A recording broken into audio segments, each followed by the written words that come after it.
સુરતના પૂનાના પુરવઠા વિભાગ દ્વારા રેશન કાર્ડ સાથે આધાર કાર્ડ લિંક કરવા માટે કેવાયસીની ધીમી અને ભ્રષ્ટ કામગીરીને કારણે લોકોને પોતાના કામ ધંધો છોડીને વહેલી સવારથી કલાકો લાઇનમાં ઊભા રહેવું પડે છે, છતાં કામ થતું નથી। ત્યારે લોકોને પડતી હાલતોનો સત્વરે ઉકેલ આવે, કામગીરી ઝડપથી થાય તેવી માંગ સાથે સુરત શહેર જિલ્લા કોંગ્રેસ સમિતિ દ્વારા સુરતના તમામ પુરવઠા ઝોન ખાતે કોંગ્રેસ દ્વારા વિરોધ પ્રદર્શન કરવામાં આવ્યું।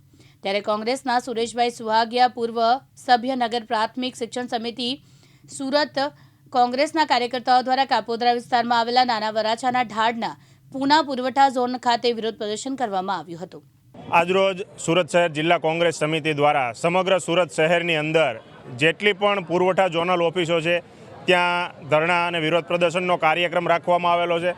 કારણ કે આ સરકાર દ્વારા જ્યારે પણ કોઈ પણ યોજના કે કોઈ પણ વસ્તુ લોન્ચ કરવામાં આવે છે ત્યારે એનું કોઈ પણ પ્રકારનું આયોજન કરવામાં નથી આવતું। આ અણગત આયોજનના કારણે આજે જે લોકો હેરાન થઈ રહ્યા છે, અત્યારે રેશન કાર્ડની સાથે કેવાયસી કરવા માટેનું ફરજિયાત કરવામાં આવેલું છે। દરેક વ્યક્તિએ કેવાયસી કરવું ફરજિયાત છે, પરંતુ કેવાયસી કરવાનું ફરજિયાત કર્યું તેની સામે કોઈ પણ પ્રકારનું આયોજન નથી કરવામાં આવ્યું કે કોઈ પણ પ્રકારની ગોઠવણ નથી કરવામાં આવી। જ્યારે આધાર કાર્ડ લિંક કરવાનો હતો તો દરેક દુકાનો પર, સસ્તા અનાજની દુકાનો પર એક્સેસ આપવામાં આવેલું હતું, તો અત્યારે ફક્ત ને ફક્ત જે ઝોનલ કચેરી છે તે જગ્યા પર જ તમે આધાર કાર્ડ અપડેટ કરાવી શકો છો।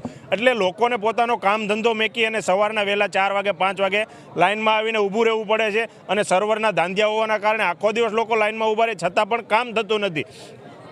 એટલે લોકોને જે પ્રકારે મુશ્કેલીઓ પડી રહી છે છતાં પણ આ સરકારના પેટનું પાણી હલતું નથી કે કોઈ પણ પ્રકારનું આયોજન કરવામાં નથી આવતું। જો આગળ ચૂંટણી આવે તો તરત જ આ સરકાર બૂથ લેવલ સુધી માઇક્રો પ્લાનિંગ કરી અને લોકોના ઘરે ઘરે પહોંચી જાય છે, પણ જ્યારે આ લોકોને સુવિધા આપવાની વાત આવે તો સુવિધા આપવામાં નથી આવતી। એટલે આજે કોંગ્રેસ દ્વારા સમગ્ર સુરત શહેરની અંદર વિરોધ પ્રદર્શનનો કાર્યક્રમ કરવામાં આવેલો છે કે આ જે સુવિધા છે, જે રેશન કાર્ડ સાથે કેવાયસી કરવાનું છે, લોકોની જે મુશ્કેલી પડી રહી છે તેનું તાત્કાલિક નિરાકરણ આવે, એટલે તમામ જે રેશનિંગની દુકાનો છે ત્યાં એક્સેસ આપવામાં આવે ને ત્યાંથી આ કેવાયસી અને રેશન કાર્ડની સાથે આધાર કાર્ડ અપડેટ કરવામાં આવે એવી અમારી માંગણી છે। અને માંગણી સાથે આજે આ ધરણા પ્રદર્શનનો કાર્યક્રમ કરવામાં આવેલો છે। અને ખાસ કરીને જો આ કેવાયસી નહીં કરવામાં આવે તો રેશન કાર્ડને બંધ કરી દેવામાં આવશે, તેની સાથે લોકોને જે સુવિધાઓ મળી રહી છે એ પણ બંધ કરી દેવામાં આવશે। એટલે સરકાર બંને તરફથી લોકોને આજે મુશ્કેલીમાં મૂકી રહી છે। એક બાજુ ધંધા ચાલતા નથી, એક બાજુ 80 કરોડ લોકોને મફત રાશન આપવાનું કહે છે, બીજી બાજુ રેશન કાર્ડ બંધ કરવાની વાત કરી છે। એટલે આ બે મોઢાની જે સરકાર વાત કરી રહી છે તેની સામે આજે આ કોંગ્રેસ સમિતિ દ્વારા વિરોધ પ્રદર્શન કરવામાં આવી રહ્યું છે। કાનાભાઈ મેર, દિવ્યાંગ ન્યૂઝ।